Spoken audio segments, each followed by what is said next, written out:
acá. Ahí. Porque no está mía. Bueno, vamos a hablar primero de unas neoplasias benignas, ¿sí? Siguiente, que es el pólipo. Los pólipos son de las neoplasias benignas más frecuentes en el estómago, ¿cierto? Cuando de pronto me han escuchado ya, por ejemplo, cuando hablábamos del hemangioma, que era el tumor benigno del vaso sanguíneo, yo le decía, no se le hace nada. No se le hace tratamiento, no se le hace nada, ¿pero por qué? Porque no produce síntomas. Estos pólipos son benignos, pero hay que operarlos. ¿Por qué? Porque generan síntomas, ¿sí? Generan síntomas que no son, ojo, son síntomas que molestan al paciente, ¿sí? Le pueden dar gastritis al paciente, los síntomas, de pronto le pueden dar náuseas y todo ese tipo de cosas, una dispepsia, y por eso hay que operarlos, pero no porque se puedan malignizar, no tienen la tendencia a malignizarse, ¿correcto? Bueno, existen varios tipos de pólipos, quizás el más frecuente es el pólipo hiperplásico, en donde ya sabemos lo que es un hiperplasia, un aumento en el número de células, entonces las células del estómago se van a aumentar en número y pues en la medida como ya no van a tener espacio donde están las células, empiezan a subirse y me van formando poco a poco el pólipo, ¿cierto? Ya en menor proporción aparecen los pólipos glandulares y los pólipos adenomatosos, ¿sí? Porque es ese aumento de células. Hay factor genético, tiene la translocación a nivel cromosómico, ¿sí? Entonces mire, aquí hay pólipos en diferentes tamaños, este está empezando, está chiquitito, ¿cierto? Aquí ya unos más grandes, este está mucho más grande y aquí hay varios pólipos. Se operan es porque así sea este chiquitico solito, mire que hay una vasculitis, ¿sí ven? Se puede romper y me puede generar una microhemorragia o me pueden generar síntomas. ¿Por qué? Porque esta zona las células que están en esta zona empiezan a tornarse también hiperplásicas. Entonces se va a aumentar la producción de ácido en esta zona. Pues que es poquita aumento en la producción de ácido porque es un pólipo muy pequeño. Pero ¿qué tendencia tiene ese pólipo? ¿Sí? Que puede ir ¿qué? Creciendo, ¿cierto? Y en la medida que va creciendo, mírenlo acá toda la vasculitis que tiene, ¿sí? En la medida que va creciendo, pues se aumenta la producción de ácido, 1, y 2, esto puede llegar a un momento en que se rompa el pólipo, ¿sí? Me genera vómitos en el paciente, hematemesis y de pronto una cirugía de urgencia, ¿verdad? Entonces por eso es que se operan, pero no tienen riesgo de malignizarse, ¿correcto? Siguiente. Ahora sí pasemos al cáncer de estómago, al carcinoma gástrico. Siguiente. Entonces, ¿cuáles son los factores de riesgo? Herencia. Ojo, se hereda la predisposición más no la enfermedad. Entonces ya tenemos un factor de riesgo. Si a esto le agrego alguno de estos otros factores de riesgo, pues la probabilidad de que sufra de cáncer ese paciente cada vez va a ser más ¿qué? Alta. Va a ser cada vez más probable.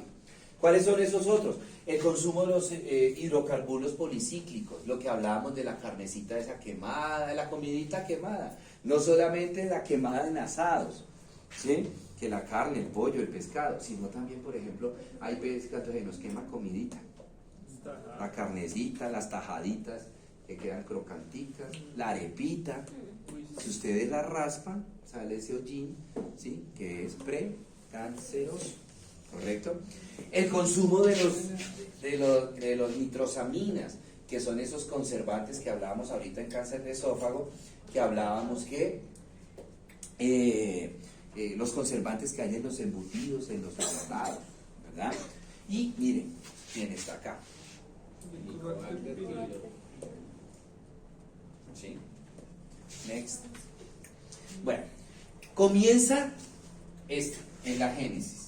Comienza con una placa, esa placa solamente afecta la parte superficial de la mucosa gástrica, ¿sí? Va creciendo pero en extensión, ¿sí? Va creciendo en extensión, comprometiendo toda la parte superficial, ¿verdad? Si sigue el agente agresor, ya compromete no solamente la parte superficial, sino la parte profunda del epitelio de la mucosa del estómago, ¿verdad? Luego viene el compromiso a nivel de la capa muscular y es cuando pasa a la fase nodular, que es un nódulo pequeño, es una bolita pequeña, Pero ¿cuál es el peligro o cuál es el problema? Que ya no solamente crece en extensión, sino que también va creciendo en profundidad, ¿sí? Atacando planos profundos del estómago, esa capa muscular que es gruesa, en el estómago esa capa muscular es gruesa, ¿sí? Luego viene la fase ¿qué? Polipoide y finalmente viene la fase ulcerosa, ¿sí? Siguiente. Esta es una placa histológica de un cáncer. Estas células hipercromáticas son células gigantes, ¿sí? Ya es neoplasia. Ya es anaplasia.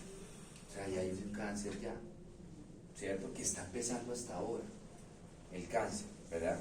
En una placa, pero con menor aumento. Estas son las zonas, ¿sí? Estas son las zonas de células neoplásicas, células cancerosas, ¿verdad? Eso es lo que ve un patólogo. Mire esta lesión tan grande, ¿no? Está tapando, está haciendo un efecto ¿de qué? Está haciendo un efecto a nivel del interior del estómago, está haciendo un efecto de cuerpo extraño. Es como si al paciente le hubieran puesto un balón gástrico. Entonces, en estos pacientes, ¿qué pasa? Que se va a disminuir el contenido gástrico, la capacidad de contenido gástrico, y se disminuye también el vaciamiento gástrico. ¿Por qué? Porque hay una masa que está ocupando el estómago. Entonces ese paciente come poquito y ya se siente muy lleno, ¿sí? Pero de igual manera va a botar rápido o va a pasar rápido ese contenido alimentario hacia el duodeno, y que al poco ratico ya siente hambre como si no hubiera comido nada. Oiga, yo almorcé hace poquito y otra vez tengo hambre como si no hubiera almorzado. ¿Sí? Bueno, siguiente. ¿Sale? Bueno, esto es un cáncer excesivamente avanzado. Aquí no se ve en el estómago donde está el tejido normal. ¿Sí? ¿Por qué? Porque todo eso que ustedes están viendo es cáncer. Ya este paciente, pues las expectativas de vida y el promedio de vida del paciente malísimo, muy bajito. ¿Por qué? Porque muy seguramente tenía metástasis. Bueno, en la otra imagen hay unas características patognomónicas del cáncer gástrico, o sea que cuando el gastroenterólogo está haciendo la endoscopia las ve, dice ya esto es un cáncer. ¿Cuál es eso? Las células en anillo de sello son estas.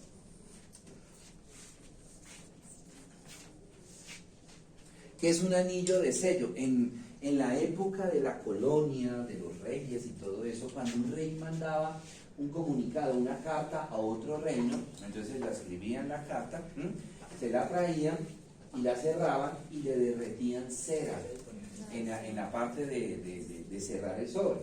Le derretían cera y él con el anillo, que ese era el sello de él, ¿sí? Y se enfriaba esa cera y quedaba el sello. Entonces cuando llegaba la carta y veían el sello, esto es algo real, es un comunicado del rey de no sé qué clase de qué reino.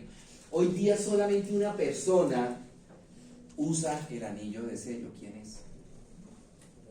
Que todavía hace eso, ¿sí? Pero él es porque es obligatorio. ¿Quién cree ustedes que es?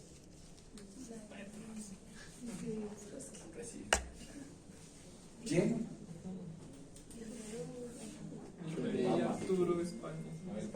¿El qué? El Papa.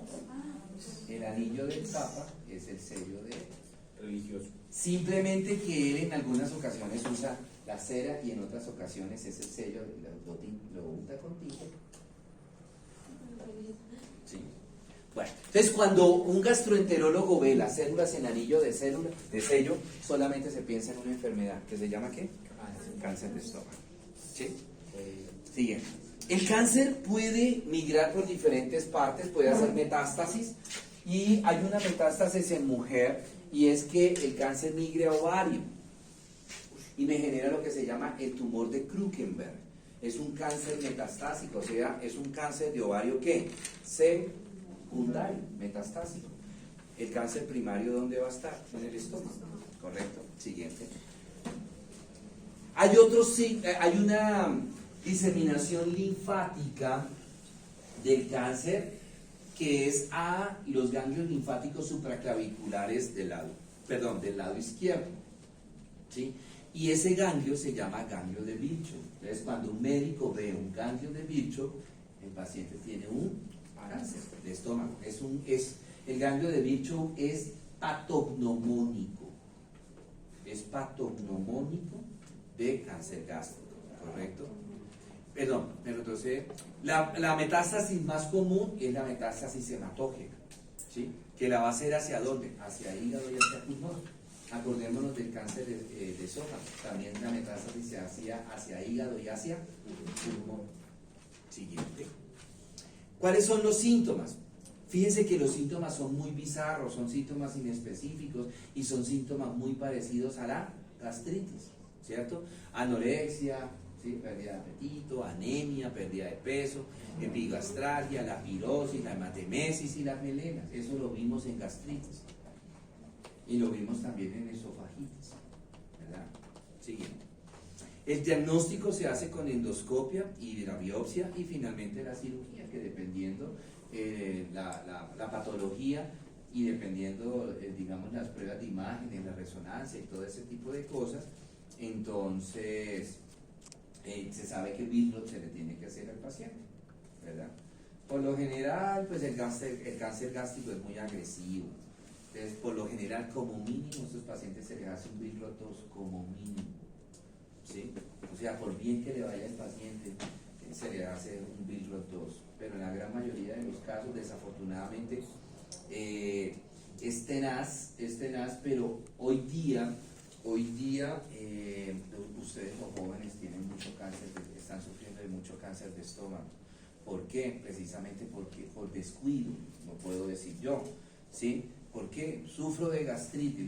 La pregunta que yo le hacía ahorita, la que solté al aire y le dije, no me la responda. ¿Cuándo fue la última endoscopia que le hicieron a usted? Se supone que se tiene que estar haciendo endoscopias de aquí hasta que la lleven a jardines del recuerdo, una cada año. ¿Sí? Una cada año.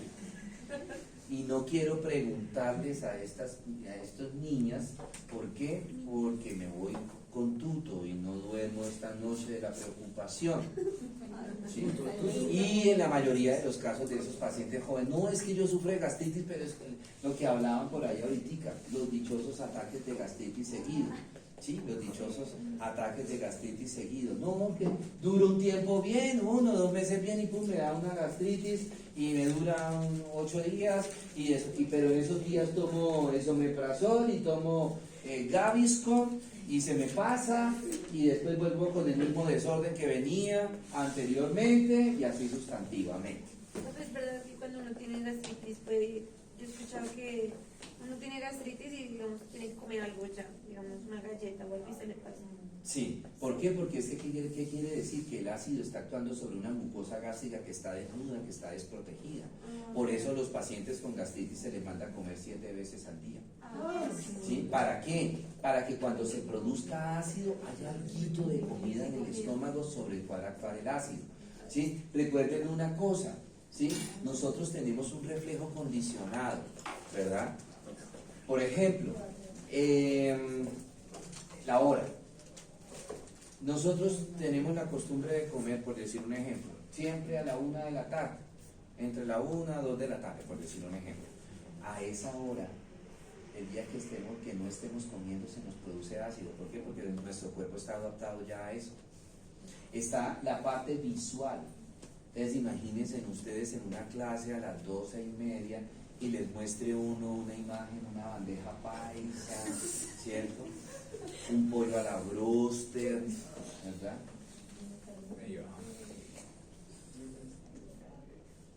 La visión nos hace generar ácido. El olfato. Cuando tenemos clase por los salones del 1 y del 2, a mediodía que empieza a sentir el olor a carne asada y toda esa cuestión, me hace generar ácido. Y así no vea, así no escuche, perdón, así no vea, así no huela, pero sí escuche, que estemos hablando, por ejemplo, ¿sí? Fíjense que de repente para algunas personas que vi cuando le dije que muestren una imagen, un pollo asado, de una bandeja paisa, más de uno se nos empicharó la boca. ¿Sí? Hay hipersecreción. Ahora, otro factor que yo veo mucho en ustedes los jóvenes, que les genera mucho hiperacidez gástrica, ¿qué es? ¿El qué? ¿El qué? El chicle. El masticar, chicle. Es que el masticar es el estímulo para que el estómago comience a producir ácido. El estómago dice, bueno, allá está Juan, está masticando, ya casi viene la comida, el pollo asado, alístese, empiecen todas las células a producir ácido, que ya viene comida. Y resulta que no llega nada. Pero de todas maneras la célula no dice, ay, no ha mandado nada Juan. Chicas, células, no produzcan nada. No, ellas producen ácido. Y no va a creer que hay mucho peladito de colegio que tiene gastritis.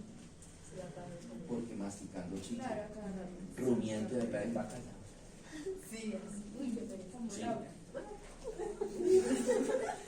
Entonces, y ya tenemos niños que tienen gastritis, peladitos de 8, 9, 10 años, ¿sí? Con gastritis, mucho joven. Miren ustedes las niñas que levantaron la mano tan sardinas y ya con gastritis, y los que vienen a la pata. Porque que sea patología, estrés, gastritis por estrés, ¿sí? Siguiente. Bueno, dice.